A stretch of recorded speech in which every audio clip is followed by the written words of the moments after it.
تصور اقامت دین پر اعتراضات ایک جائزہ، اس عنوان کے تحت مجھ سے آج خواہش کی گئی ہے کہ اقامت دین کے تصورات پر جو تنقیدیں بعض مسلم دانشوروں کی جانب سے ہوئی ہیں میں ان کا جائزہ لوں۔ اگر ان تنقیدوں پر آپ ایک نظر ڈالیں تو محسوس کریں گے کہ یہ دو طرح کی تنقیدیں ہیں۔ ایک تو وہ لوگ ہیں جو سرے سے اس بات کے قائل ہی نہیں ہیں کہ سیاست اور اجتماعی معاملات میں اسلام کوئی رہنمائی کرتا ہے، یا اگر کرتا بھی ہے تو آج کے زمانے میں اس کی پیروی لازم ہے۔ ہمارے زمانے کے سیکولر افکار سے متاثر یہ طبقہ یہ سمجھتا ہے کہ اسلام سمیت تمام مذاہب کا دائرہ افراد کی ذاتی زندگیوں تک محدود ہے۔ اجتماعی معاملات میں مذہب کی دخل اندازی فتنہ و فساد کا سبب بنتی ہے اور یہ مذہب کا دائرہ کار نہیں ہے۔ چنانچہ اسلام کے وہ احکام جن کا تعلق ریاست کے انتظام اور پالیسی سے ہے یا قانون سازی سے، لیجسلیشن سے ہے، وہ سمجھتے ہیں کہ وہ ایک مخصوص دور کی ضرورتوں کے لیے تھے۔ آج ان تعلیمات سے روشنی تو حاصل کی جا سکتی ہے لیکن ان کی ہو بہو پیروی ناممکن ہے اور نہ اس کی ضرورت ہے۔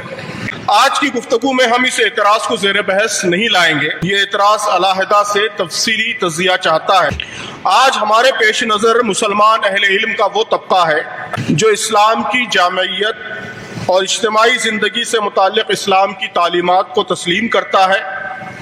یہ لوگ مانتے ہیں کہ اسلام نے ریاست کا تصور بھی دیا ہے، ریاست کے لیے قوانین بھی تجویز کیے ہیں اور یہ احکام اسلام اور اسلامی شریعت کا جز ہیں، لیکن وہ یہ کہتے ہیں کہ ان احکام کا تعلق عام مسلمانوں سے نہیں ہے، اس کے مخاطب حکمران ہیں۔ اگر کسی کو حکومت اور اختیار مل جائے تو اس کے لیے ضروری ہے کہ وہ قانون سازی اور ریاست کے نظم و انصرام میں اللہ کے احکام کی تعمیل کرے، لیکن عام مسلمان جنہیں اختیار، حکومت یا اقتدار حاصل نہیں ہے، وہ نہ ان احکام کے مخاطب ہیں اور نہ اس کے مکلف ہیں کہ احکام شریعت کی تنفیذ کے لیے کوئی اجتماعی جدوجہد کریں۔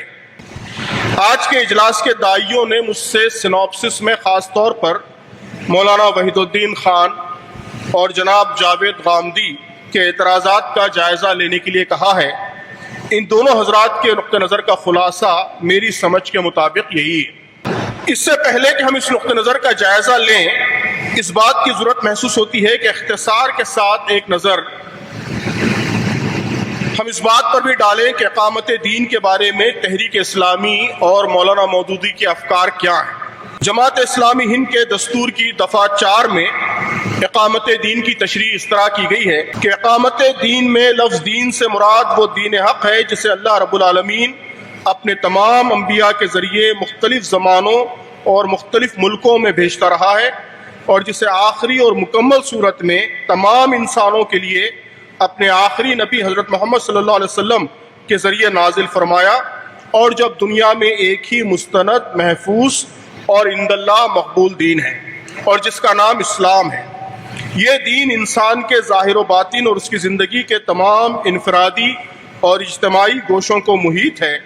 عقائد، عبادات اور اخلاق سے لے کر معیشت، معاشرت اور سیاست تک انسانی زندگی کا کوئی ایک شعبہ بھی ایسا نہیں ہے جو اس دائرے سے خارج ہو۔ یہ دین جس طرح رضا الہی اور فلاح آخرت کا ضامن ہے، اسی طرح دنیاوی مسائل کے موضوع حل کے لیے بہترین نظام زندگی بھی ہے، اور انفرادی و اجتماعی زندگی کی صالح اور ترقی پذیر تعمیر صرف اسی کے قیام سے ممکن ہے۔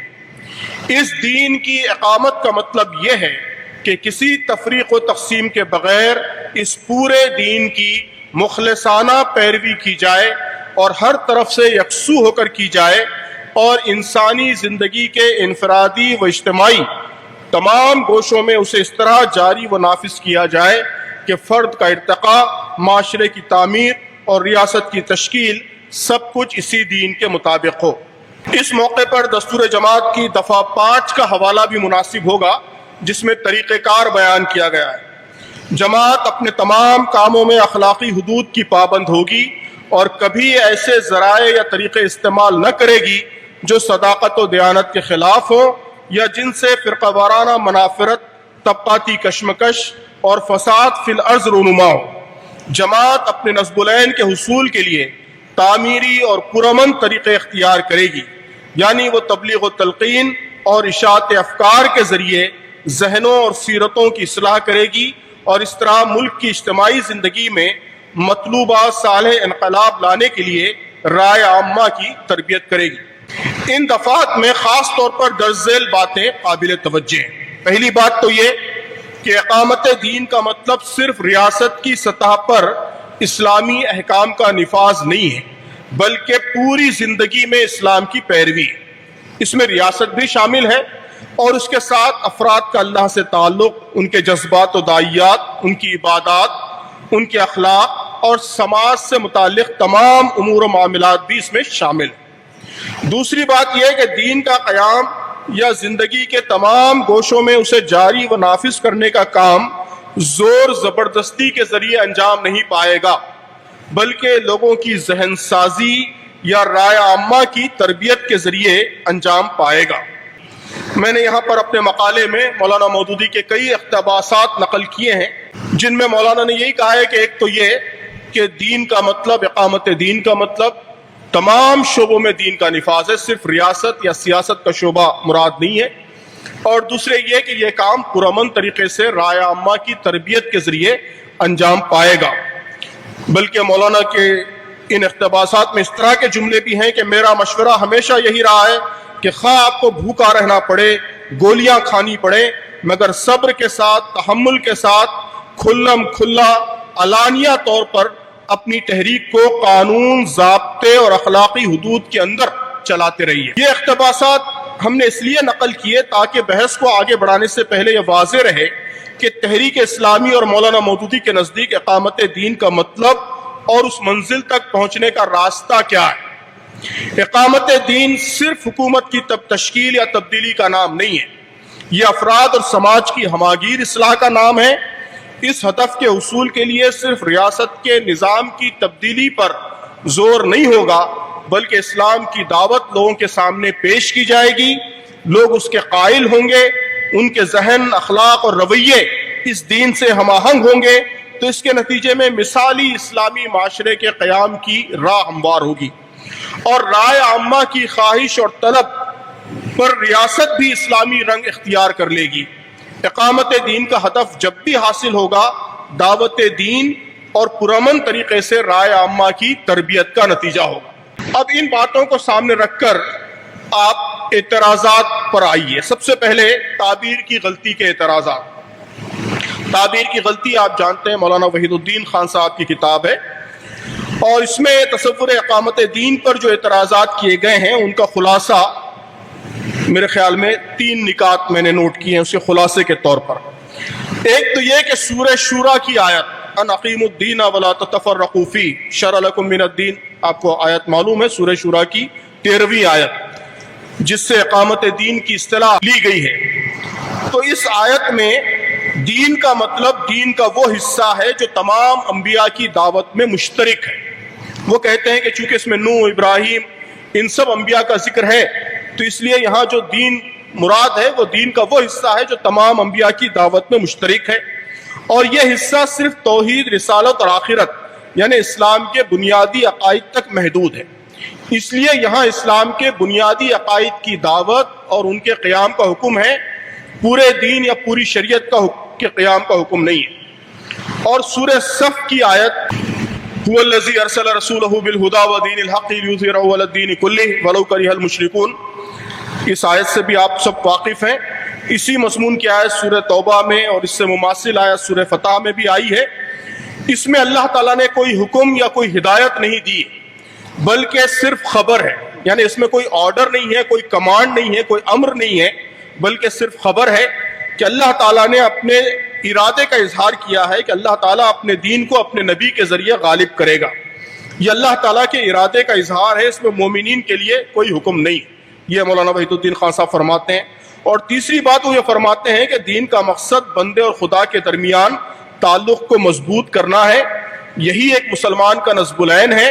ایک مسلمان کو دین پر عمل کرنا چاہیے، دین کی دعوت پیش کرنی چاہیے، حکومت کی تبدیلی کے لیے جدوجہد اس کا کام نہیں ہے۔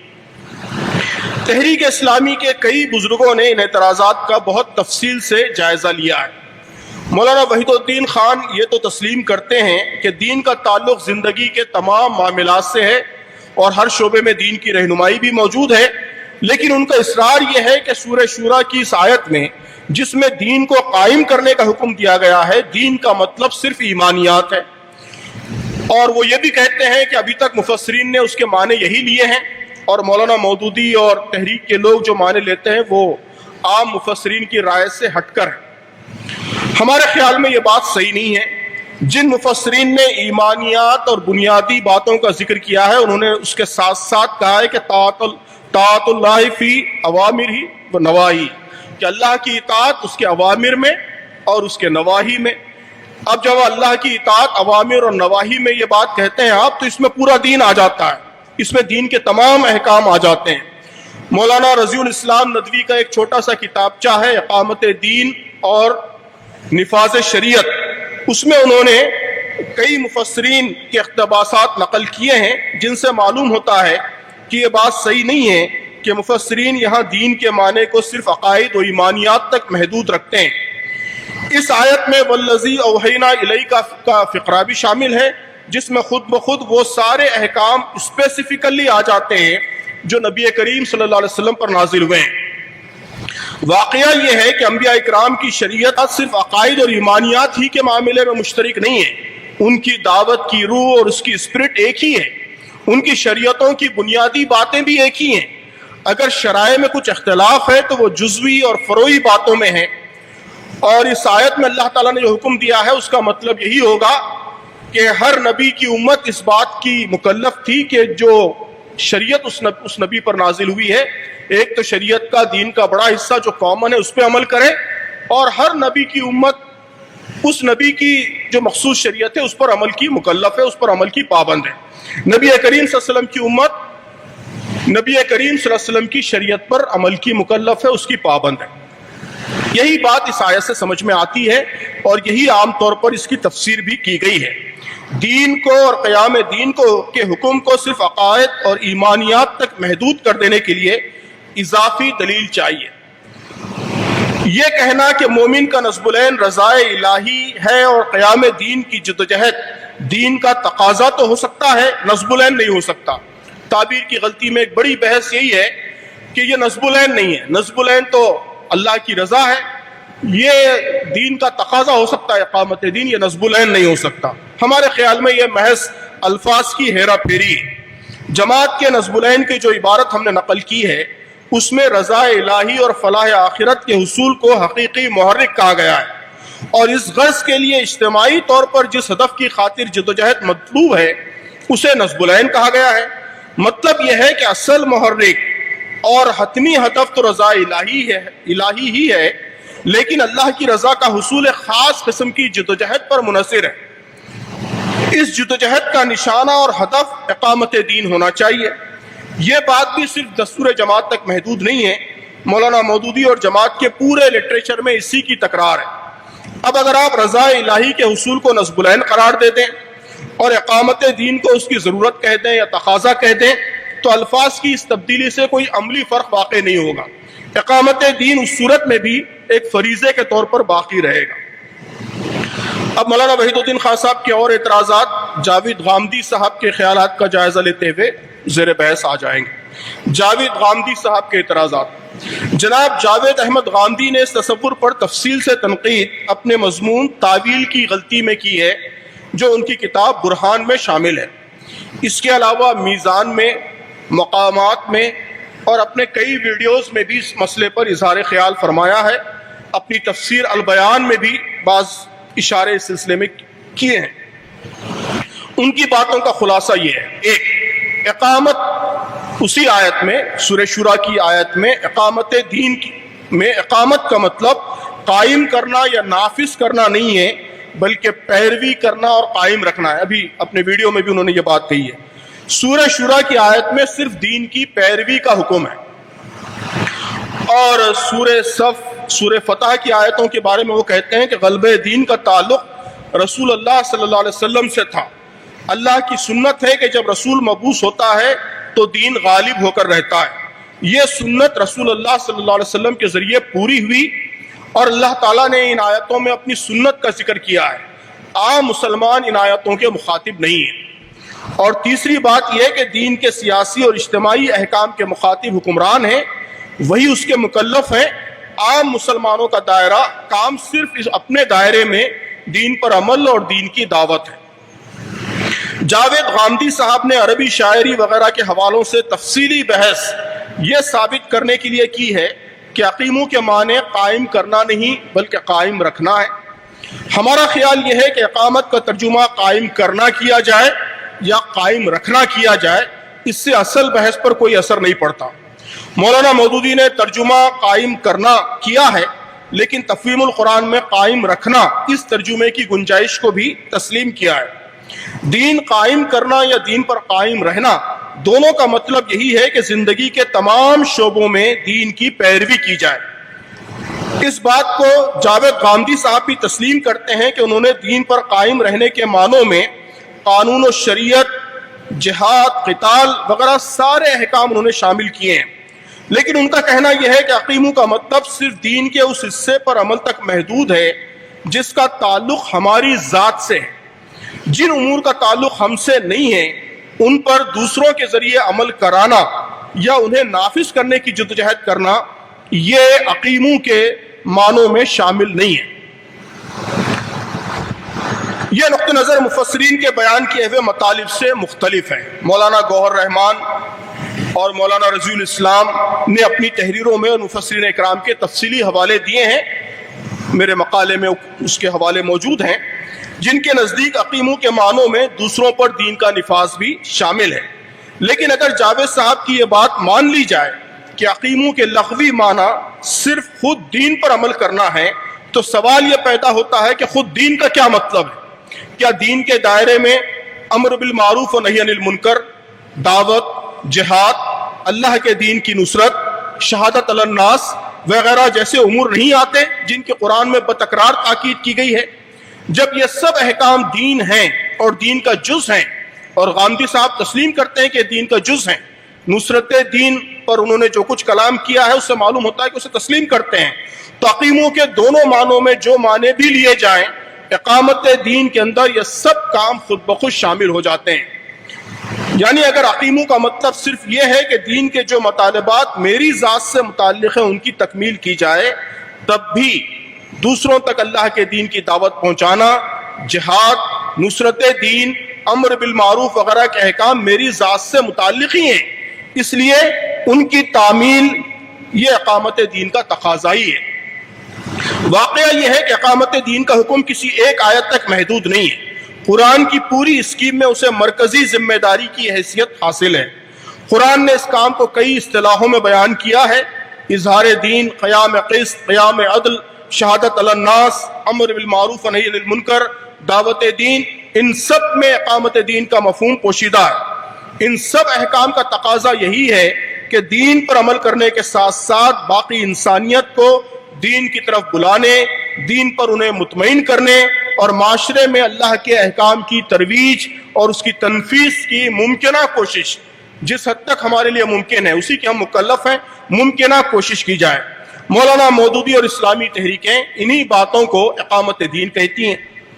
غامدی صاحب قرآن کے بہت سے احکام کو نبی کریم صلی اللہ علیہ وسلم کے ساتھ مخصوص کر دیتے ہیں، حالانکہ عام قاعدہ یہ ہے کہ قرآن میں اللہ تعالیٰ نے حضرت صلی اللہ علیہ وسلم کو مخاطب کر کے جو احکام دیے ہیں وہ تمام مسلمانوں کے لیے ہیں، الا یہ کہ نبی کریم صلی اللہ علیہ وسلم کے لیے ان کی تخصیص کی کوئی واضح دلیل موجود ہو۔ اظہار دین والی آیت یہی سورہ صف کی وَالَّذِي أَرْسَلَ رَسُولَهُ بِالْهُدَى وَدِينِ الْحَقِّ لِيُظْهِرَهُ عَلَى الدِّينِ كُلِّهِ۔ ان آیات کے سلسلے میں بھی ان کا نقطہ نظر یہ ہے کہ اس میں نبی کریم صلی اللہ علیہ وسلم کے سلسلے میں اللہ کے وعدے اور سنت کا ذکر ہے۔ وہ یہاں المشرکون کا ترجمہ عرب کے مشرک اور دین کلہ کا ترجمہ عرب کے ادیان کرتے ہیں۔ اس تخصیص کی بھی کوئی دلیل اس کے سوا نہیں دیتے کہ غلبہ دین رسول کے سلسلے میں انبیاء کی سنت ہے۔ اس میں کوئی شک نہیں کہ اللہ تعالیٰ نے نبی صلی اللہ علیہ وسلم کے لیے دین کا غلبہ مکمل فرمایا۔ سورہ صف کی اس آیت میں لیظہرہ کے الفاظ دلالت کر رہے ہیں کہ یہاں اظہار دین کو نبی کے مشن اور مقصد کے طور پر بیان کیا گیا ہے۔ یہاں صرف اللہ کے ارادے کا ہی اظہار نہیں ہے بلکہ نبی صلی اللہ علیہ وسلم کے مشن اور مقصد بعثت کا بھی ذکر ہے۔ صرف غلبہ دین کے الہی ارادے کا ذکر مقصود ہوتا تو نبی کی بعثت کا ذکر اور اس کے بعد اظہار دین کے ذکر کے ساتھ لام تعلیل لیظہرہ، لام تعلیل کی ضرورت نہیں تھی۔ آپ سب عربی جانتے ہیں، واقف ہیں کہ لیظہرہ کا مطلب ہے تاکہ دین غالب ہو۔ بعثت اس لیے ہوئی نبی کی تاکہ دین غالب کرے۔ تو یہ جو لام تعلیل ہے اس سے معلوم ہوتا ہے کہ یہاں نبی کا مشن اور نبی کا مقصد بعثت بیان کیا جا رہا ہے۔ بے شک غلبہ دین اللہ ہی کا منصوبہ ہے، لیکن اللہ تعالیٰ اپنے اس منصوبے کو نبی کے ذریعے مکمل کرنا چاہتا تھا۔ اس نے نبی کو مبعوث کیا، اسی وجہ سے اسے نبی کا مشن کہا جاتا ہے۔ اگر یہ نبی کا مشن اور ان کا کام تھا تو نبی کے بعد آپ کی امت کا کام کیوں نہیں ہوگا؟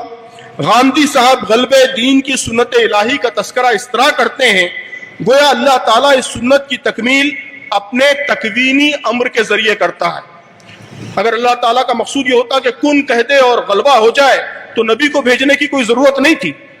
اسلامی تاریخ میں فرقہ جبریہ نے خدا کے تکوینی اور تشریعی احکام میں بڑا مغالطہ کیا تھا۔ زیر بحث فکر میں یہی مغالطہ، کنفیوژن غلبہ دین کی سنت کے معاملے میں محسوس ہوتا ہے۔ واقعہ یہ ہے کہ ان آیتوں میں ارسال رسول کا ذکر واضح طور پر اس بات کی دلیل ہے کہ اظہار دین کی سنت الہی نبی کی جدوجہد کے ذریعے پوری ہوگی۔ نبی اللہ کی رہنمائی میں لیکن اپنے آزاد ارادے کے ساتھ اظہار دین کی جدوجہد کرتا ہے، فیصلے کرتا ہے، سیاسی حکمت عملی بناتا ہے، جہاد کرتا ہے، معاہدے کرتا ہے، جہاں ضرورت ہو لڑتا ہے اور جہاں ضرورت ہو صلح کرتا ہے، دعوت، ہجرت اور جہاد کے مراحل سے گزرتا ہے، اپنی تدبیروں سے خدا کی مشیت کے تحت اس سنت کی تکمیل کرتا ہے۔ اللہ نے نبی کے اسوے کو تمام مسلمانوں کے لیے نمونہ قرار دیا ہے۔ آپ صلی اللہ علیہ وسلم کا کام اب اس امت کو جاری رکھنا ہے۔ غلبہ دین کے مشن کو نبی صلی اللہ علیہ وسلم کے ساتھ مخصوص کر دینے اور امت کو اس سے مستثنیٰ کر دینے کے لیے کوئی واضح دلیل موجود نہیں ہے، خصوصاً اس لیے کہ دیگر اور نصوص ایسے موجود ہیں جن سے معلوم ہوتا ہے کہ دین کا غلبہ بعد کے زمانوں میں بھی اللہ تعالیٰ کو مطلوب ہے۔ قرآن مجید میں کہا گیا ہے، تمام مسلمانوں کو مخاطب کر کے کہا گیا ہے، نبی کے لیے نہیں، کہ وَلَا تَهِنُوا وَلَا تَحْزَنُوا وَأَنْتُمُ الْأَعْلَوْنَ إِن كُنتُم مُؤْمِنِينَ۔ تمام مسلمانوں کو کہا گیا ہے کہ تم غالب ہوگے۔ وَعَدَ اللَّهُ الَّذِينَ آمَنُوا مِنكُمْ وَعَمِلُوا الصَّالِحَاتِ لِيَسْتَخْلِفَنَّهُمْ فِي الْأَرْضِ۔ یہ بھی تمام مسلمانوں کو مخاطب کر کے کہا گیا ہے۔ حدیث میں ہے کہ اسلام دنیا میں غالب ہونے کے لیے آیا ہے، سرنگوں ہونے کے لیے نہیں آیا ہے۔ امام مسلم نے اپنی صحیح میں کتاب الامارت کے تحت ایک پورا باب باندھا ہے جس کا عنوان ہے کہ میری امت کا ایک گروہ ہمیشہ حق پر قائم رہے گا اور اپنے مخالفوں پر غالب آئے گا۔ اسی طرح کا ایک باب امام بخاری نے صحیح بخاری میں کتاب الاعتصام بالکتاب والسنہ کے تحت باندھا ہے۔ ان ابواب میں کئی حدیثیں بیان کی گئی ہیں جن میں کہا گیا ہے کہ اہل حق کا ایک گروہ اسلام کے لیے جدوجہد کرتا رہے گا اور اسے غلبہ ملے گا۔ مثلا صحیح مسلم میں حضرت معاویہ سے مروی ایک حدیث بیان کی گئی ہے کہ جس شخص کی اللہ بھلائی چاہتا ہے اسے دین کی سمجھ دیتا ہے اور ہمیشہ ایک جماعت مسلمانوں کی حق پر لڑتی رہے گی اور غالب آئے گی ان پر جو ان سے لڑے قیامت تک۔ تو مطلب یہ کہ دین کا غلبہ یہ صرف رسول کی حد تک اللہ کو مقصود تھا، یہ صحیح نہیں ہے، بعد کے زمانوں میں بھی اللہ کو مقصود ہے۔ اس سلسلے میں بے شمار نصوص موجود ہیں۔ تو ان نصوص کی موجودگی میں دین کے غلبے والی آیتوں کو صرف نبی کریم صلی اللہ علیہ وسلم تک مخصوص کر دینا یہ کوئی معقول بات محسوس نہیں ہوتی۔ اس مختصر مقالے میں تفصیلی شرعی دلائل کی گنجائش نہیں ہے۔ جو ضروری باتیں ہو سکتی ہیں وہ عرض کر دی گئی ہیں۔ جو لوگ اور تفصیل سے مطالعہ کرنا چاہیں وہ اس موضوع پر لکھی گئی بعض اہم کتابوں کو دیکھ سکتے ہیں۔ اب تک جن کتابوں کے حوالے آئے ہیں ان کے علاوہ مولانا عروج قادری کی کتاب اقامت دین فرض ہے اور امت مسلمہ کا نصب العین، اور مولانا صدر الدین اصلاحی کی کتاب فریض اقامت دین، اور مولانا جلال الدین عمری کی کتاب معروف و منکر، ان کا مطالعہ مفید ہوگا۔ ہم اس موقع پر اس موضوع کو ایک اور پہلو سے یعنی عقل عام، کامن سینس کے پہلو سے بھی زیر بحث لانا چاہتے ہیں۔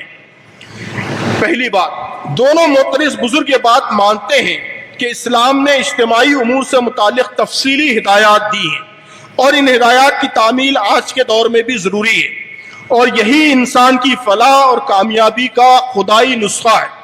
سوال یہ پیدا ہوتا ہے کہ جب اللہ نے اپنے بندوں کے لیے ایک اجتماعی نظام کو پسند کیا ہے تو پھر آج بندوں کے درمیان اس کو متعارف کرانے، اسے جاری کرنے کا کیا انتظام ہے؟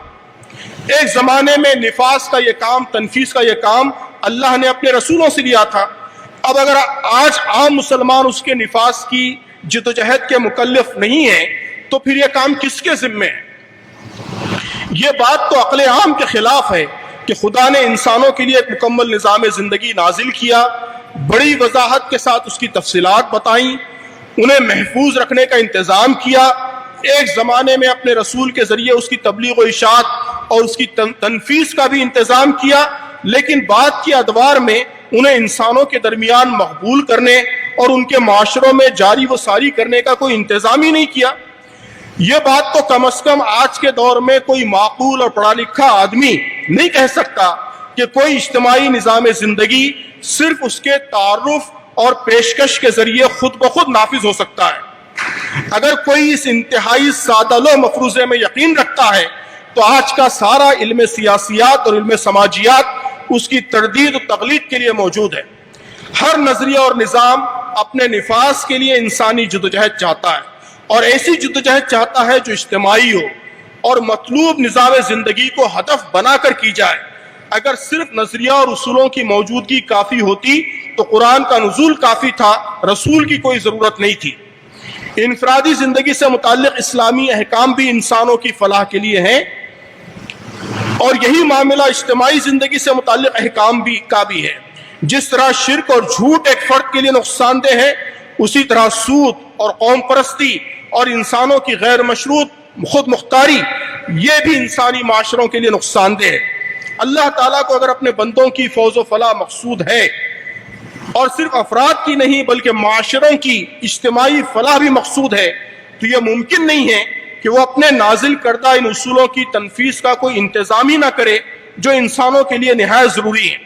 ہم یہاں اس بحث کو نہیں چھیڑ رہے ہیں کہ افراد کی اصلاح کا ایک بڑا پہلو سماجی اور معاشرتی اصلاح سے راست متعلق ہے۔